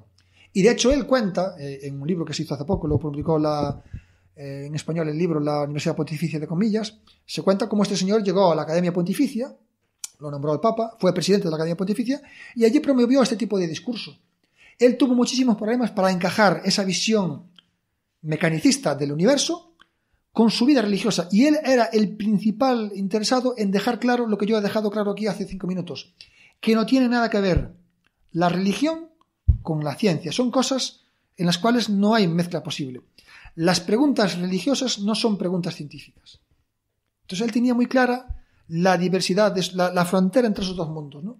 Y estaba muy preocupado en ese libro, que está muy bien hecho, pues se cuentan sus diatribas, ¿no? Para dejar simplemente claro que la frontera estaba ahí. A veces, claro, supongo que tenía presiones para hablar de una cosa, hablar de otra, siempre se esforzaba por dejarlo claro, y por lo tanto el Big Bang es una idea de un cura, es una teoría que tiene el origen en un cura. Tenía ni idea. Católico. Bueno, hemos hablado del origen del mundo, vamos a hablar de tus orígenes. Fantaseando con los orígenes de un científico de tu calibre, pues uno se imaginaría que viene de una familia como la de John Nash, por ejemplo, que es el padre ingeniero eléctrico. Gran personaje, estuve con él 5 días inolvidables. Te he de comentar, te comentaré también alguna cosa más acerca de John Nash. La madre profesora, te vemos creciendo en una casa pues, rodeado de libros y fórmulas matemáticas por todas partes, pero realmente nada más lejos de la realidad, ¿no? Mi madre es labradora, mi padre conductor de autobús. Lo que pasa es que siempre se me ha dado bien esto. Yo empecé a leer muy pequeño. Mi abuelo se metió entre los cascos que yo tenía que leer muy rápido. Supongo que estaría aburrido y me forzó a leer pues con 2 años. Yo aprendí a leer de muy pequeño. Y de hecho me acuerdo, lo dice siempre el cura de mi parroquia. Cuando él llegó a mi parroquia yo tenía 2 años y le habían hablado de que... Bueno, cuando empezó a conocer un poco el percal, que en la casa de Pascua, mi casa es la casa de Pascua en Bayo, pues que el niño que había allí, que era una cosa muy rara y que leía, pero que era muy pequeño para leer, entonces, no sé, algún fenómeno paranormal o lo que fuese, no sé. Entonces el tío siempre me cuenta que vino a mi casa a ver al niño, que era yo, y que allí mismo me puso y que comprobó como yo sabía leer, ¿no? Entonces el tipo... que le llamaba la atención que un niño tan pequeño pudiese leer, ¿no? Y el caso es que sí, yo cuando llegué a la escuela, parvulitos y la EGB, que se hacía de calle, yo, claro, sabía leer perfectamente. Y era un poco extraño lo de mi mamá me mima, ¿no? Sí. Era un poco ridículo. Pero vamos, no me encajé bien y siempre me fue muy bien en la escuela. O sea, tú cuando estabas haciendo lo de mi mamá me mima, tú ya estabas, vamos, sí, releído. Sí. Pero el caso es que, bueno, no... Me adapté muy bien y a mí, bueno, mi resultado académico siempre fue muy bueno en la escuela, en el bachillerato, en la universidad, y mi carrera académica ha sido, pues, bueno, pues muy placentera.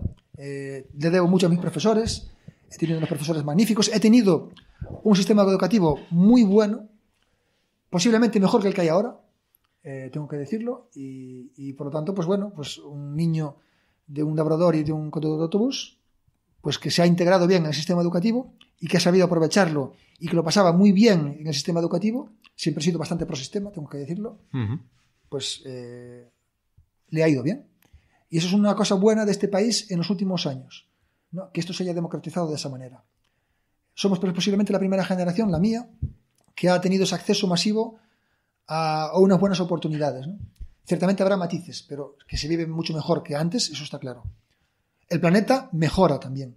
Vivimos en una especie de fatalismo un poco generado por los medios de comunicación, porque es normal, ¿no?, que los medios se informen de los sucesos que nos conmocionan a todos, pero los medios globales dan una sensación de cercanía que no es real, ¿no?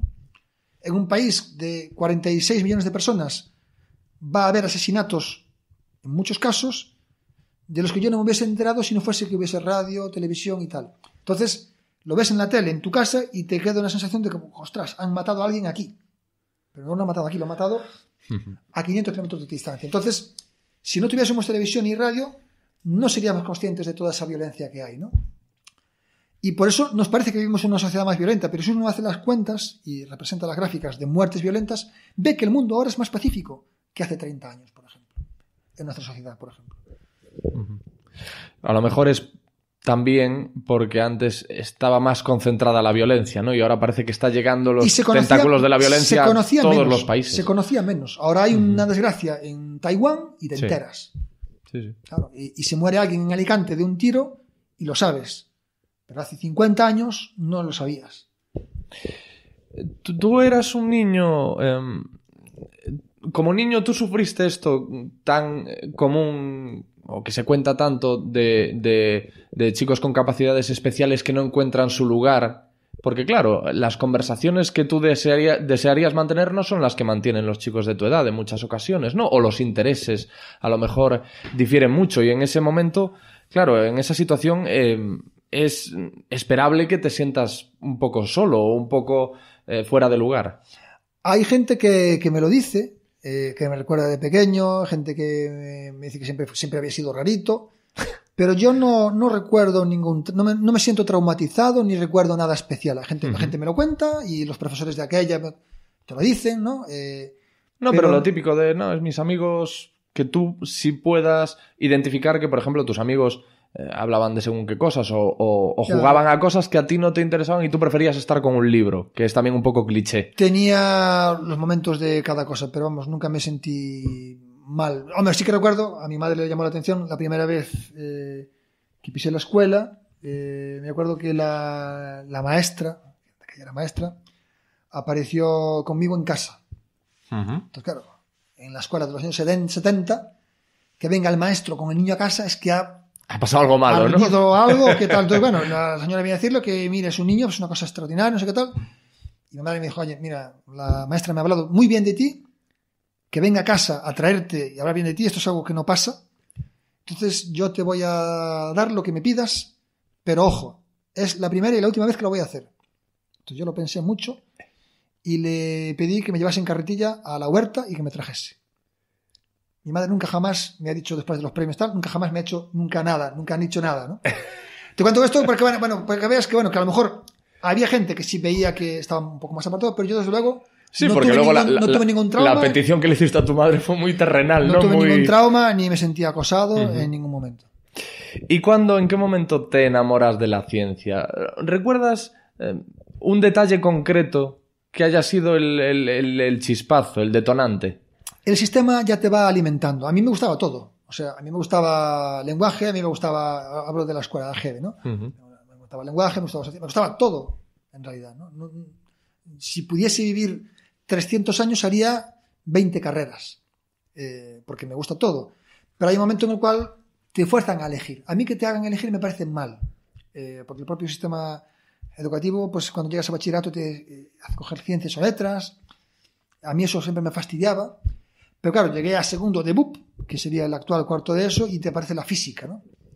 Entonces, claro, ahí vi una cosa que me gustaba un poco más que lo otro. Me encantaba la literatura, me encantaba el latín. Todo te gustaba con la misma intensidad hasta que conociste la física. Y la física me gustaba un poco más, la matemática también me gustaba bastante más, ¿no? Y entonces ahí pues dije que, bueno, sí, yo claramente o física o matemáticas.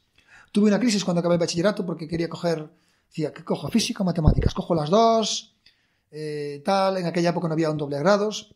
Y al final me decanté por la física y bueno, ahí quedé. Pero en segundo de UP, digamos que es donde además encontré un profesor bastante bueno, como suelen ser estos casos, que realmente me motivó. Ese tío, estamos hablando del instituto de los años 80, se quedaba conmigo al final de clase, porque dijo, no, chaval, vente para aquí. Y el tío se quedaba conmigo. Al acabar la clase, estamos hablando del instituto de los años 80, principios de los 80, hablamos del año 84, 83, 84, y el tío se quedaba conmigo después de clase, al acabar. Yo, de hecho, en aquella época, bueno, hacía un esfuerzo para ir al instituto, porque claro, no es como ahora. En la Galicia de aquella época no había instituto en mi zona. Yo tenía que coger el autobús de línea a las 8 para ir a un sitio que se llama Carballo. Y estaba allí todo el día porque el bus de vuelta no me volvía a traer a casa hasta casi las 9 de la noche. Entonces yo no podía estudiar porque estaba siempre andando de un sitio para otro y era una vida muy complicada para un niño pequeño. O sea, te marchas de casa a las 8 de la mañana, no en el bus escolar, no en ningún sitio tutelado, no, coges el bus de línea como los obreros, te das la parada, la parada en el Carballo te deja en un sitio que está bastante lejos del instituto, tienes que ir andando al instituto, una cosa mítica, y no vuelves a casa hasta las 9 de la noche. Entonces, imagínate, pues no se estudia tampoco, porque claro, te vas para cama a las 11 o a las 10 y pico para levantarte al día siguiente y realmente tienes que aprovechar esos contactos que tenías en clase para prosperar, ¿no? Por eso te abrazas tanto al tiempo ahora y lo distribuyes también, en aquella porque época, has pasado por ahí. Yo ahora cuando veo estos que dicen que tienen tiempo de estudiar, yo en aquella época no podía, materialmente, me era imposible estudiar más que 1 hora al día a lo mejor, y con suerte.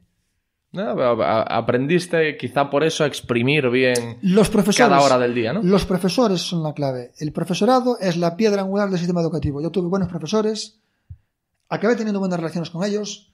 Ya te digo, había profesores que se quedaban conmigo. Este de física se quedaba conmigo al acabar la clase. Que esto es un mérito de él, porque, bueno, pensó que tenía que estar conmigo más tiempo. Siempre he tenido muy buenos contactos con ellos, salvo excepciones muy pocas. Los profesores han sido claves porque yo en clase aprendía muchísimo con esa gente. Es súper importante el tema de los profesores. Yo en su momento escribí un artículo recordando a 2 de ellos, que aprovecho y les mando un saludo, a quienes para mí eran don Antonio y la señorita May. Y porque cuando yo era niño, bueno, era un poco trasto, era un poco pieza.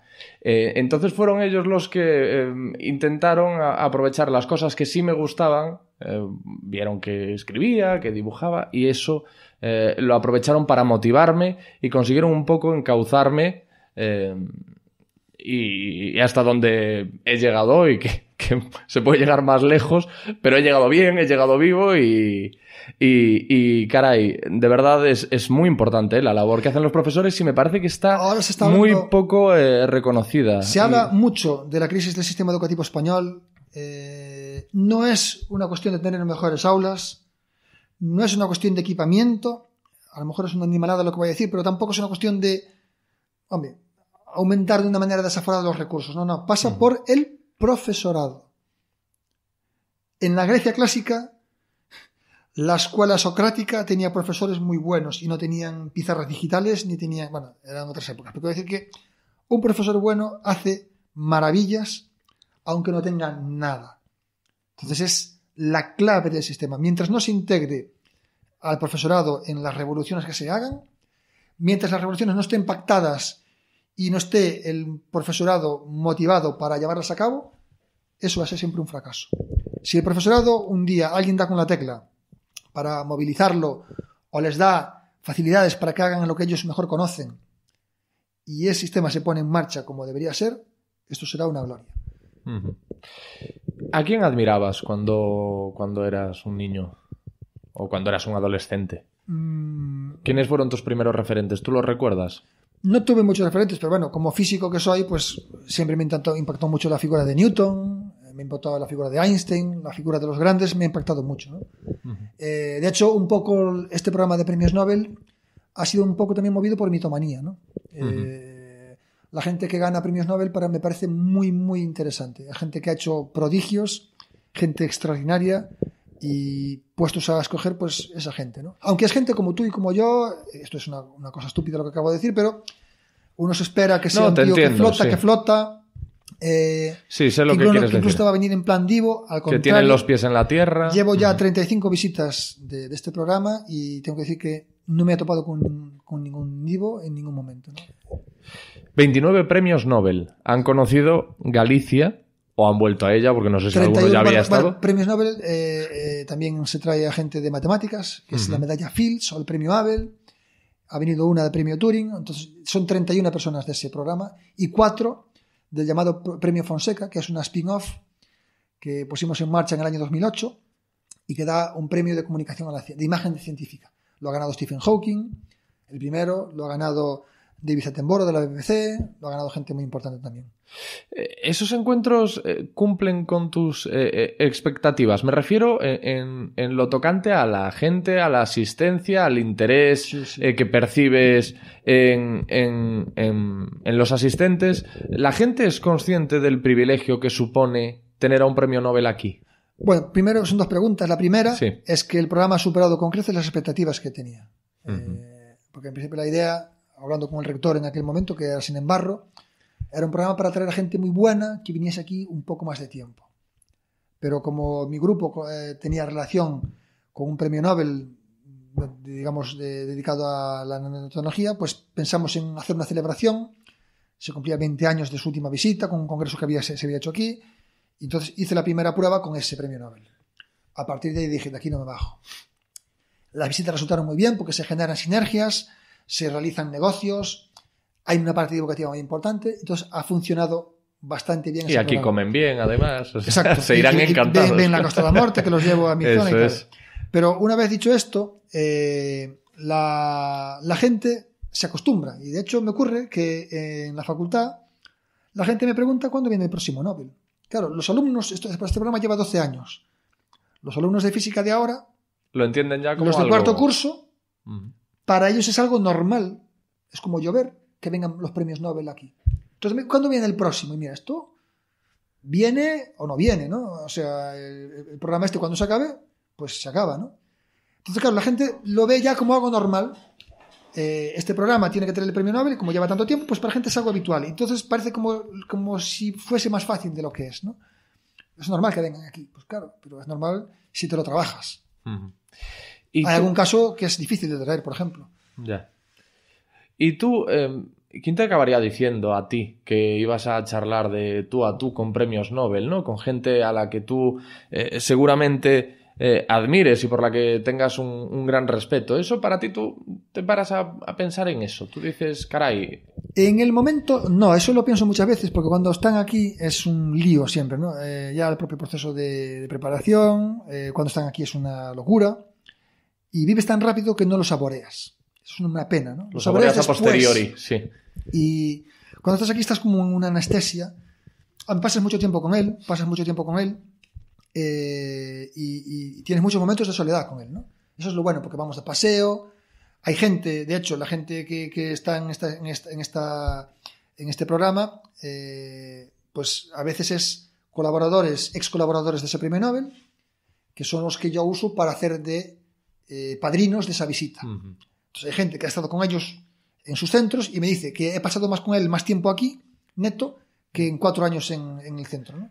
Claro, porque estás con él 3 días, vas de copas con él, comes con él, vas de paseo con él, hablas de todo. Qué pasada. Y eso, claro, te cuentan anécdotas, ¿no? Con John Nash tengo anécdotas buenísimas, con gente que lo ha conocido, de premios que había podido llevar hace 50 años y que descubrió aquí por qué no los había llevado, cosas que algún día tendré que escribir, y anécdotas a montones. Pero claro, lo saboreas cuando han pasado.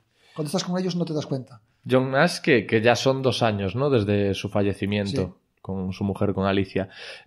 ¿Son los casos más mediáticos? Es otra pregunta que, por lo menos para mí y por mi propia curiosidad, es ineludible, que es cómo son Stephen Hawking y John Nash. Que, por cierto, vamos a aprovechar para hacer una cosilla, que es decirle a la gente que es Stephen Hawking, no Hawkins. Sí. Esto es hasta las narices de la S. Vamos a aprovechar ya para decir por que favor. Es Hawking. Sí. ¿Cómo son 2 personajes muy particulares. Voy a empezar con el de Nash, que fue el primero.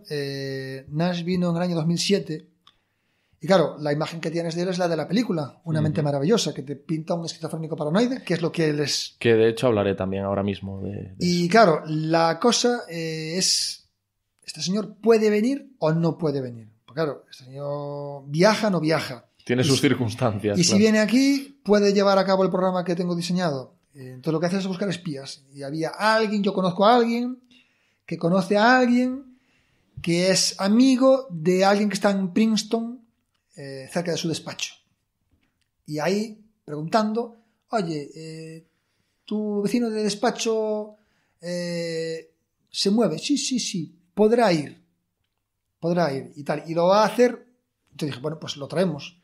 Vino él, la mujer y el hijo. El hijo Johnny, que también está, pero mucho peor. Padece esquizofrenia. Y también. La sorpresa, claro, yo sabía que es un tío que está mal y dije, ostras, a ver qué hago. Yo nerviosísimo. Y el tío está mucho mejor de lo que parece. Porque supongo que con una combinación de medicinas y su propia capacidad lógica, el tío ha llegado a un punto en el cual se controla. En la película de Ron Howard, que llevó el Oscar. Es que Una mente maravillosa, el nombre no es al azar. Es que tiene una mente con la que es un hombre que es capaz de controlar su esquizofrenia. Es que eso trasciende todo límite. Esa película ha llevado algunos Oscars, pero es que Ron Howard, digamos, representa eso con una niña, que es la alucinación que tiene John Nash. Que no una crece. Niña que se le aparece y tal, entonces él la ve y hay un momento que se da cuenta de que, ostras, la niña no crece. Entonces la niña no es real. Entonces el tío filtra con su capacidad lógica. Y esa capacidad lógica es la que le permite a él estar en ese punto. Entonces, claro, es un tipo que realmente pues está bastante mejor de lo que parece. El vídeo está puesto en YouTube, en el portal de televisión de la Universidad de Santiago de Compostela. El tipo da una charla un poco rara porque lee, pero la da. Y además ves que el tipo te cuenta sus propias inquietudes. En aquel momento él era premio Nobel de Economía, pero no era premio Abel de Matemáticas. Y para él su trabajo era en la parte de matemáticas. O sea, el trabajo por el que le dieron el premio Nobel de Economía es un trabajo que es su tesis doctoral, que son 22 páginas, yo lo tengo ahí. Y él me decía que sobraban 21. Su trabajo es una página. Y él siempre se sorprendió de que le dieran tanta bola a eso. Él decía, mi trabajo bueno es el otro. El de geometría, el de matemáticas. El que se llevó el premio Abel. El que se llevó el premio Abel. Y de hecho yo me fijaba y lo contento que estaba el tío cuando le dieron el premio Abel, ¿no? Porque para él era su sueño. Ese era el que Ese esperaba. era su sueño. No ganó la medalla Fields en el año 1958. La medalla Fields es el otro premio matemático. Y él la ansiaba muchísimo. Cuando no la llevó, se llevó un disgusto morrocotudo. 50 años después en Santiago conocí a alguien, uno de los que traje era discípulo de una persona que había estado en ese jurado. Me contó una historia sorprendente que no vamos a contar aquí. ¿Por? Bueno, porque tiene detalles así más privados y tal. Ahora, joder, a mí como ahí Milani, me sale ya la vena periodística y me... Cedric Milani, medalla Fields, y que es uno de los últimos visitantes del programa Conciencia, estuvo en el jurado también del premio de John Nash, y él me contó que él había quedado contentísimo de poder estar ahí para dárselo, porque para él era uno de los matemáticos más importantes de la segunda mitad del siglo XX. Bueno, pues esto te quería decir que John Nash contaba sus historias y tiene una mente enferma, pero que más o menos controla. Fue un reventón de gente en todas partes, pasó aquí casi una semana, apadrinó la promoción de económicas de la facultad, hizo de todo, viajó por todas partes aquí, muy bien integrado. ¿El premio Abel dónde se lo dieron? Porque me he quedado... En Noruega, es el equivalente al Nobel, y de hecho él murió... Eso te iba a decir. Él murió, el accidente fue al volver. Volviendo del aeropuerto de Estados Unidos a su casa, el taxi tuvo un accidente, él iba sin cinturón de seguridad, su mujer también. Murieron los dos. Una desgracia porque estaba pasando los mejores días de su vida. Pues sí.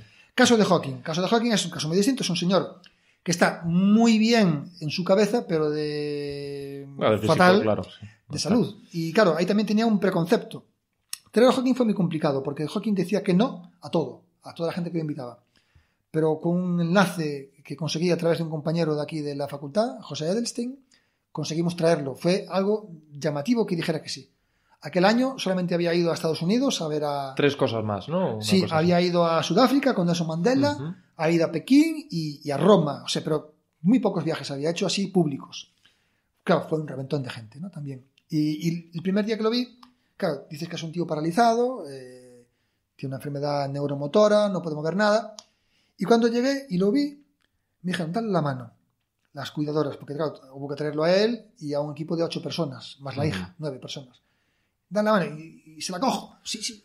Y le coges la mano y la mano está muerta. Pero el tío, en su cara, tiene un montón de expresividad. O sea, está paralizado, pero no totalmente en la cara. Y su cara es muy, muy, muy expresiva. Mueve bastante la boca. Eso lo transmite muy bien Eddie Redmayne, que le da vida y se llevó el Oscar por darle vida en la película de La teoría del todo, y lo transmite mucho con la cara, entonces, con los ojos. Que era un tío paralizado, pero no tan paralizado como... De hecho, en su equipo no esperan a que le escriba en su ordenador. De hecho, su equipo le miran y ya saben. Esto ya está... Sí, y entonces ya se comunican con él claro. por la vista, ¿no? Y claro, evidentemente fue un reventón de gente en todas partes. Cualquier sitio que pisó fue una avalancha. Yo tenía miedo de quedarme sin gente porque era finales de septiembre. A finales de septiembre, en aquella época, el curso académico no había empezado y los turistas ya tampoco estaban. Yo dije, no va a haber nadie, nos vamos a quedar 4 gatos, pero hubo un reventón en el Palacio de Congresos, se llenó hasta la bandera, se llenó el hall del Palacio de Congresos y fuera del Palacio de Congresos una gran multitud para ver a este tío. Impresionante. ¿Y qué le pareció Fisterra? Porque sé que lo llevaste a enseñarle el faro y... Le encantó mucho. Bueno, cada visita hubo que prepararla con mucho detalle porque necesitaba un sitio para cambiarse. Le tienen que dar muchísimas pastillas, pero un montón de pastillas mezcladas con kiwis y con plátanos. Ya. Entonces hay que preparar una sala. Los locales a los que lo llevaba, todo local al que yo lo llevaba tenía que haber un trabajo previo para generar de esa acondicionamiento, sí. Allí probó los percebes, le gustaron. Pero claro, en Joder, Fisterra... no sabía, digo, igual le pregunto esto y es una estupidez, pero es que te iba a preguntar, te iba a decir, no pudo haber disfrutado de las bondades gastronómicas de nuestra tierra, pero por lo que me estás diciendo tú, sí. Sí, porque come. Porque, vale. claro, yo pensé que era solo papilla. Cuando estás con él, claro, no, se la machacan mucho. Claro. Se la machacan y se la dan y mastica. O sea, le das y él come, le pone su plato y la gente de lado se lo machaca muy machacadita, con cuidado, y lo ve. Pero en Fisterra, sobre todo, lo llevé a la Punta del Cabo. Y claro, vimos que estaba muy contento. Y claro, la gente que no conozca Fisterra es un cabo muy, muy conocido, pero tiene un aspecto general bastante impresionante porque es un lugar muy alto y uno en ciertas zonas del cabo se puede poner y ve una gran fracción de mar. De ahí lo de Finisterre, ¿no? Sí, y ve una parte del Monte Pinto, que es un monte muy conocido en Galicia. Y si el día está bueno, eso es bastante bonito. O sea, es un mar azul, muy quieto, una inmensidad enorme, estás muy alto. Y este hombre está todo el día rodeado de cámaras, de gente que quiere verlo, de gente que quiere hacer entrevistas, de sus cuidadores, siempre metido en furgonetas que lo transportan, metido entre cuatro paredes. Y yo me di cuenta de que allí estaba sin paredes, había un montón de gráficos, evidentemente, pero en la parte que le estaba mirando solamente había cielo, mar y el Monte Pindo. Y claro, no estaban cerrados. La claustrofobia que tiene que sentir este hombre es tremenda. Porque en aquel momento solamente podía escribir 1 o 2 palabras por minuto. Él va eligiendo con su sensor en el ojo, tiene un menú, va eligiendo la palabra, la va pegando y así es como hace frases. Sí. Pero claro, en aquel momento ya estaba perdiendo bastante capacidad y hacía 1 o 2 palabras por minuto. Las palabras que yo he dicho aquí contigo. Una persona en un minuto dice un montón de palabras. Pensemos que un día nos ponen una especie como de límite que nos impida decir más de 2 palabras al minuto. Te pensarías mucho lo que tienes que decir. Pues si solamente te dejan escoger 2 palabras por minuto. Tú y yo llevaríamos 70 palabras en esta charla. Años. Claro, exactamente. Entonces, eso, tener muchas cosas que decir y no poder decirlas es tremendo, es una pesadilla. Sí. Es terrible. Y eso es claustrofóbico, es una persona que está encarcelada en su cuerpo. Mucho peor que la incapacidad para moverse. Sí. Es estar encarcelado, no poder hablar, claro, porque si no pudiese hablar, claro. Porque él perdió las cuerdas vocales porque hubo que operarlo de urgencia, hacerle un agujero, una traqueotomía, porque se moría por una pulmonía que tuvo, ¿no? Entonces, claro, no poder hablar es ya lo último que le podía pasar, es una fatalidad. Ya estás mal, paralizado, no puedes moverte, pero aunque por encima no puedas hablar, es tremendo. Sí. Entonces, claro, ese tipo que está con esa claustrofobia, de repente ve esa inmensidad y para él es liberadora. Y de hecho lo dejamos allí un cachito, que el tío se quedara... disfrutase, que... bueno, los medios hicieron fotos, pero el tipo estaba mirando al mar y tal, y le gustó mucho ese momento, porque para mí fue liberador. Lo hemos tocado así por encima. ¿Qué te parecieron las películas? La teoría del todo, en el caso de Stephen Hawking, y Una mente maravillosa, en el caso de John Nash. La primera película, te cuento, John Nash y su mujer Alicia, me contaron que Ron Howard los había contactado, evidentemente en su momento. El origen de esa película es un libro de una señora llamada Silvia Nassar, del mismo título, pero es un libro mucho más crudo. O sea, en el libro ese cuenta ciertas realidades, porque claro, en realidad a Nash, su mujer casi que lo echó de su casa, prácticamente lo echó de su casa. No es tan idílico como se cuenta en la película. Tiene un hijo anterior, que en la película nada se sabe de ese hijo. Hay cosas que no se cuentan, pero Ron Howard, el director, les llevó el guión para que ellos lo aprobaran. Eso me lo contó Alicia, además. Y Alicia, sobre todo Alicia y John también, le estaban muy agradecidos a Ron Howard por haberles tratado con tanta delicadeza, ¿no? Sí, porque como director y a fin de atraer más gente a la taquilla pudo haber explotado ciertas partes de la vida de John Nash. Y de hecho, bueno, incluso quiso que Russell Crowe los conociese, aunque no demasiado, porque tampoco quería que Russell Crowe y Jennifer Connelly, que había sido la actriz que había puesto... De la cual estuve profundamente enamorado y todavía queda algo de aquel amor. Y yo también, porque es una chica encantadora. ¿Sabes que su pareja es el amigo imaginario de Russell Crowe en la película? No lo sabía. El que se supone que es el tío espía. de esa niña de la que tú has... No, el que se supone que es el tío, el amigo de la universidad, Sí. juerguista y Vale, cachondo vale, y tal. vale. Pues ese, a día de hoy, es la pareja de Pues mira tú, Jennifer Connelly. porque Que no me acuerdo el nombre de ese hombre. Bueno, pero claro, decir que ellos me contaron eso, que Ron Howard los había tratado muy bien. De hecho, los llevó a la ceremonia de los Oscars y tal. Entonces, perfecto.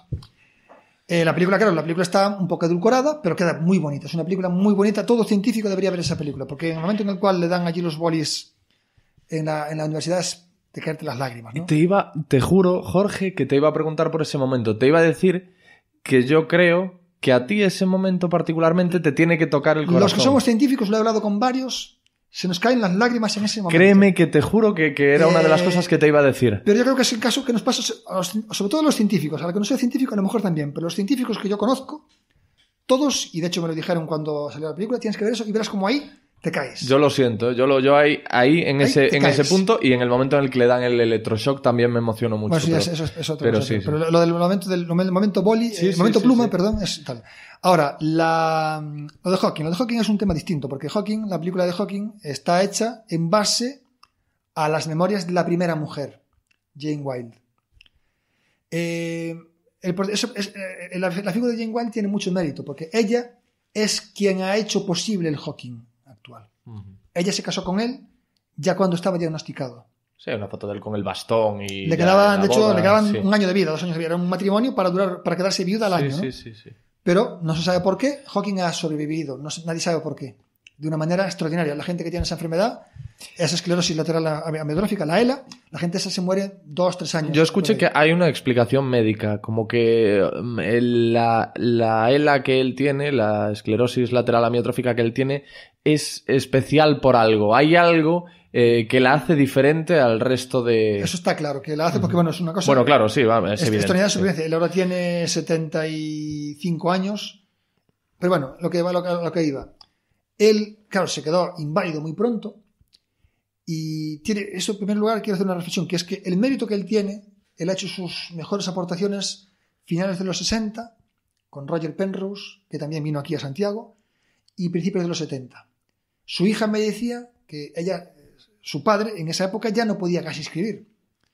Entonces, su hija me comentaba que la gente a veces olvida el gran mérito que tuvo Stephen Hawking, porque es alguien que ha hecho sus trabajos sin poder escribir en una pizarra. Sí. Eso a un físico le ayuda mucho, poder escribir en un papel tus cuentas. Y él no podía hacerlo, ¿no? Ya en esa época, en que fue su mejor época, ya no podía hacerlo. Entonces, Jane Wilde fue la que se tuvo que comer el marrón de tener un marido con 3 niños pequeños, un marido que no se puede mover, que tiene multitud de problemas.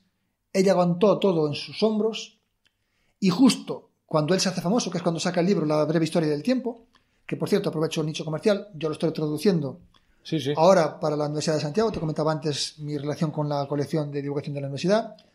La Universidad de Santiago tiene una colección de grandes clásicos de pensamiento universal, y me han concedido el honor de que sea yo el traductor de su obra.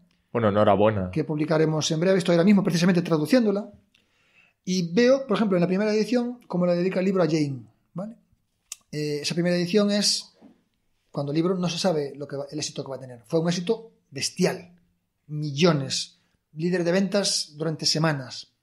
Eso fue lo que lo hizo millonario. ¿Cómo se llamaba este libro? El del tiempo. Breve historia del tiempo. Breve historia del tiempo, sí. Bueno, en inglés es Una breve historia del tiempo. De hecho, en gallego la versión que le voy a poner es Una breve historia del tiempo, para ceñirme al original. Entonces, ese libro fue un gran reventón de éxito. Eso fue lo que lo hizo a él millonario. Él era el catedrático lucasiano de Cambridge, pero eso no es un salario de millonario. Él se hizo millonario, y se hizo con mucho dinero en ese momento. Y ese momento es en el cual aparece la cuidadora, la enfermera que aparece en la parte final de la película, que es con la que se casa después. Pero es con la que tuvo los problemas, ¿no? Claro, entonces, para Jane Wilde, yo he visto desde sus perspectivas una mujer que se ha comido el marrón en el peor momento, y justo cuando llega la fama es cuando ella se va. Claro, ella ya tiene una relación previa con el director del coro. Eso en la película se pasa un poco de puntillas porque es su libro, claro. Y se cuenta de una manera muy de su visión. Pero bueno, en cierto modo, la película está pues nuevamente hecha con la óptica de ella, pero para mí ella tiene muchísimo mérito. Después la otra salió Rana, Y de hecho, pues lo que yo estoy viendo y por lo que yo vi, el estreno de esta película hizo como una especie de reencuentro familiar, ¿no? Porque la otra quedó como de la mala de la película, nunca mejor dicho, y en cierto modo pues hubo un cierto agradecimiento a la primera mujer, ¿no? Que tiene mucho mérito la primera mujer. ¿Te ves ganando el Nobel algún día? No. ¿Tienes esa? Pero ni siquiera lo tienes como un sueño, como una... Eso es imposible, ¿no? Porque ganar un Nobel es algo muy extraordinario. Pero es algo a lo que a priori puede aspirar cualquiera, ¿no? Es decir, puede aspirar cualquiera, pero mira, los Nobeles tienen que ser gente muy, muy buena. Yo no soy tan bueno como esa gente que... No, es que ser muy, muy bueno ya desde siempre y además tener una cierta suerte. Tiene una cierta intuición. Pero hay que ser muy bueno también. Seguro que ha habido casos de Nobel, te digo seguro, pero es que no sé ahora mismo traerte uno. Por azares o gente... Es que hay algunos, yo no sé si es si el Nobel de endocrinología se lo dieron a alguien que nunca había hecho nada en su vida y de repente descubrió, se le encendió una bombilla y descubrió por azares, pero los azares vacuna. Los azares le pasan a todo el mundo, pero tiroides, creo. Esa gente que lleva el Nobel es que tiene talento para saber coger ese azar. Ajá. Por ejemplo, uno con el que me llevé muy bien, Jim Cronin. Jim Cronin fue el que encontró que había una falta de simetría entre materia y antimateria, por así decirlo. Él le quita toda importancia a eso. Es una cosa tremenda. La humildad de ese hombre es tremenda, que por cierto se murió hace poco. Y él decía que bueno, tuve una intuición buena, tuvimos suerte y tal. Quitándose mérito, no es verdad. No es verdad, no. Es gente que tiene unas capacidades extraordinarias, gente que ya se veía venir en muchos casos y que ha buscado su suerte y que a veces la ha tenido, pero es muy, muy complicado. La gente que está en las quinielas del Nobel es gente que tiene una trayectoria absolutamente asombrosa y que está muy por encima del nivel que tenga yo o que tengamos los científicos normales. Está gente que está muy por encima. Pero bueno, tú un buen número de premios te has llevado a la saca. De hecho, el último del que yo tengo conocimiento, igual ha habido alguno más reciente, en julio. Sí, porque mi segundo libro, ¿A qué altura está el cielo?, que es una especie de recorrido histórico por la búsqueda de las dimensiones del universo, ha llevado un premio nacional de didáctica de la ciencia. El premio Ciencia en Acción. Y bueno, sí, pero es un premio divulgativo, no es un premio científico. Premios científicos tengo algunos. Pero a eso voy, claro. Pero tengo premios de divulgación tu palmarés, y premios de ciencias, pero ya te digo, las diferencias son asombrosas. No hay duda en lo que te digo. Esa gente está en un estadio muy superior. En España hay gente muy buena. En España hay varios nombres de personas que están a ese nivel. Y va a haber algún Nobel español en breve. Pero esas personas españolas, algunos de los cuales de hecho salieron de mi grupo, uno de ellos, los que estoy presentando, salió de mi grupo, es gente que está a un nivel estratosféricamente alto. Mira, tengo una memoria terrible, pero suena un nombre para el Nobel: Francis Mojácar. Francisco Mojica. Mojica, porque es uno de los que está detrás de la técnica de edición genética. Ese va a ser, yo creo que ese puede que esté en el podcast pronto. Si se da, pues ese píllalo, porque ese yo creo que es muy probable. Tiene muchas papeletas para ser Nobel. Pues es probable que lo tengamos pronto en lo que tú digas. El método de edición genómica tiene 2 mujeres que van a llevar el Nobel. Y cada vez más, y teniendo en cuenta lo que yo conozco de los Nobel y por lo que yo veo que es algo que sigo bastante, tienden a reconocer a los pioneros. Y Francisco Mojica lo es. Hay gente como Juan Carlos Pisúa, que está en California, Juan Ignacio Cirac, que es un físico que está en Alemania. Esas 3 personas son candidatos clarísimos a llevárselo. Pero después en España hay gente, por ejemplo, Luis Liz Marzán. Mi primer artículo científico es con él. Es para mí, desde el punto de vista de su impacto científico, es de los mejores científicos que están en España. Es él es uno de ellos. O sea, por su impacto científico, por su trabajo. Y yo, Luis, pues ya te digo, salió del grupo en el que yo estuve, es más mayor que yo. Yo cuando entré en este grupo de investigación, él ya estaba a punto de leer su tesis doctoral. Mi primer artículo, ya te digo, es con él, es un tesoro que tengo. Pero he visto cómo ha sido su trayectoria a partir de ese momento y es alguien que está instalado en una élite, superélite, pero tremenda. Y Luis Liz es el perfil de una persona que si tuviese suerte, o un golpe de suerte, podría ser un premio Nobel, por ejemplo. Bueno, que me perdone Francisco Mojica porque le he llamado Francis Mojácar, pero es que mi cabeza va como va. Bueno, recientemente a ti, el año pasado, te nombran académico de la Real Academia Galega. tú cuando echas un vistazo a todo lo que has conseguido, a lo que veo que le estás quitando hierro... No, te lo pongo en contexto. Sí. Y estoy contento con mis resultados y he tenido suerte, pero yo me pongo en el contexto de la gente buena y yo no soy tan bueno como esa gente, ni de lejos.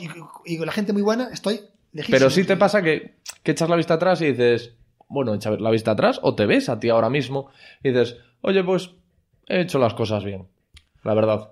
Bueno, estoy contento. El nombramiento como académico es un gran honor. Bueno, académico correspondiente, maticémoslo también, ¿no?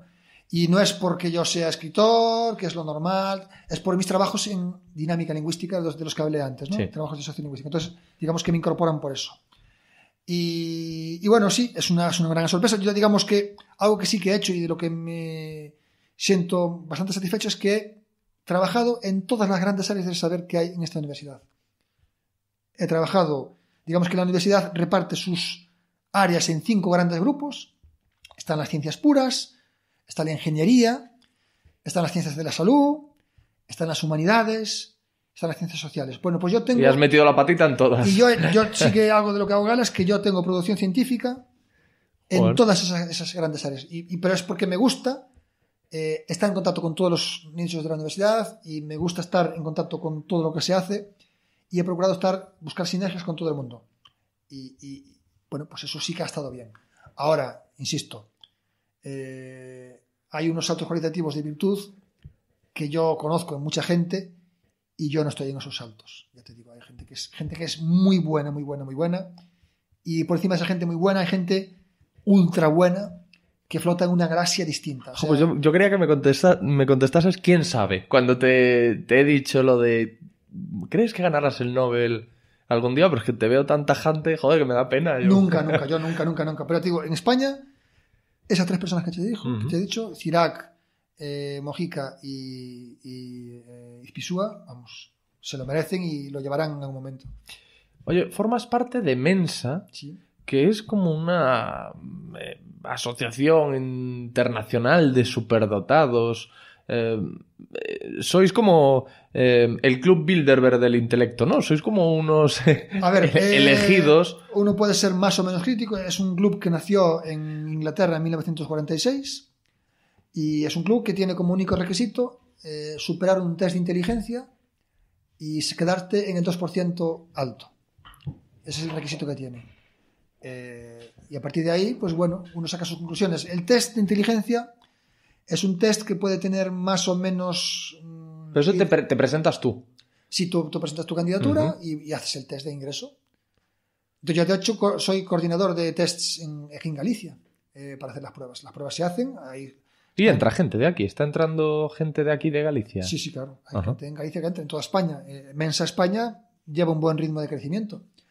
Ahora, a mí lo de superdotado me parece un poco difícil de aceptar porque, bueno, soy amigo de la principal experta en superdotación aquí en Galicia. Es una profesora muy amiga mía de la Facultad de Psicología, que la tenemos, que se puede ver desde la ventana en la cual estamos tú y yo ahora mismo. Ajá. Vecina mía, Carmen Pomar. Y claro, ella trabaja con niños de altas capacidades. Yo colaboro con ella siempre que puedo. Y no te identificas. Y claro, claro, la superdotación tiene un matiz más rico que a lo mejor el simplemente haber hecho un test de ingreso. En un test de inteligencia, ¿no? Entonces, yo diría que Mensa es una asociación en la cual está gente que ha hecho con una eficiencia súper alta un test de inteligencia, pero tampoco voy a decir que todos los que estén en Mensa sean superdotados, ¿no?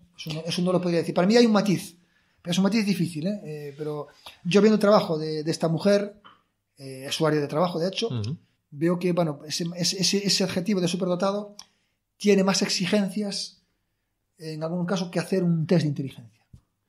Y una vez dentro del Club Mensa, ¿qué hacéis? Lo que quieres, te pones en contacto con esa gente, hay reuniones anuales en las cuales la gente pues ponen como sus ¿Tú acudes? ¿Sueles acudir? Yo casi no acudo. Después hay una reunión que es la propia reunión de toda asociación, la reunión porque se marca por estatutos. Aquí ha sido en Santiago. Yo esa sí que estuve, pero vamos, simplemente se me ve mucho por la red, ¿no? Vivimos en el mundo digital. En Mensa, cuando yo ingresé, éramos 200 miembros. De Galicia creo que soy el mayor o el segundo mayor. Éramos 6 personas en aquel momento. Ahora en Galicia debemos estar cerca de 100. Ah. Mensa tenía 200 personas, ahora tiene más de 2000.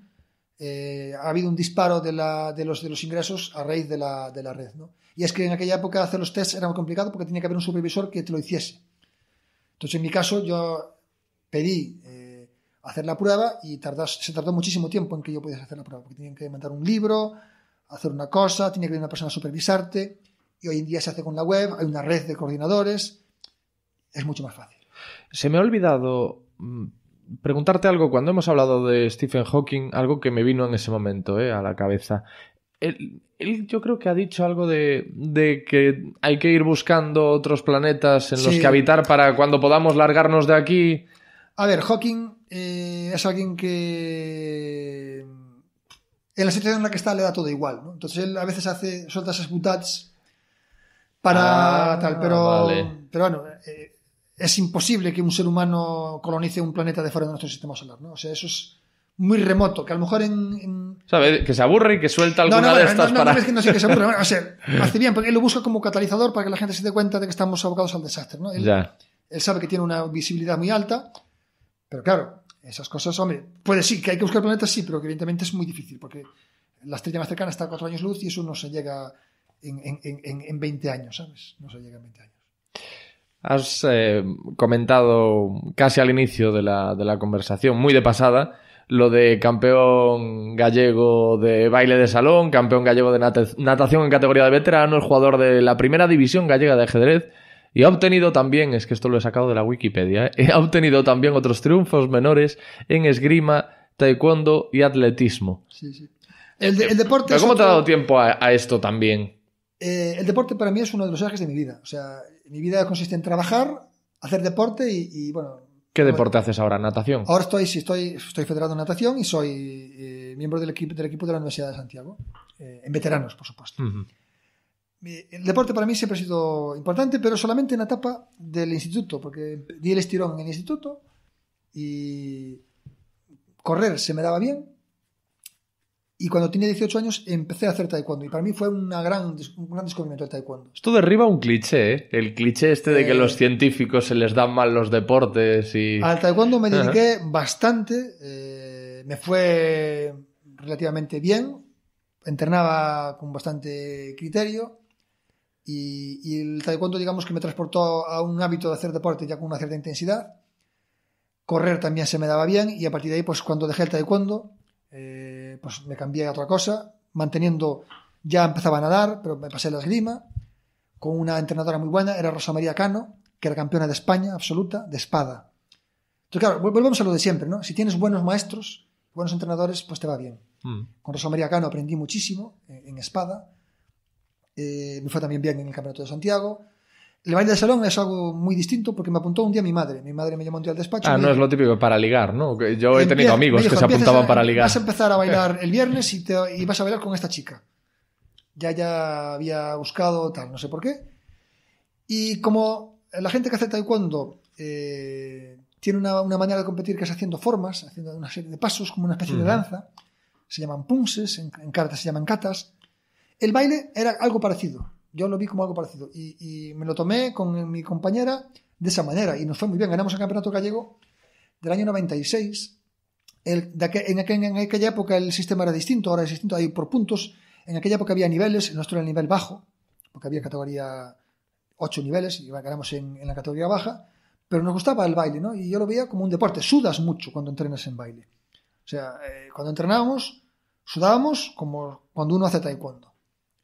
Y bueno, a partir de ahí te vas cambiando cuando se acaba el baile, porque ella se va, en la natación ya había ido también progresando un poquito, y el equipo que se formó aquí también fue bueno, el entrenador nuevamente era bueno, y vas pasando de una cosa a otra. El ajedrez está al margen de todo esto, porque el ajedrez empecé ya a finales de los años 80, empezó la Liga de la Costa da Morte, el ajedrez ya me había gustado ya desde pequeño, y montamos un equipo, que primero fue el equipo de mi pueblo, estaba mi hermano, estaba yo y 2 más.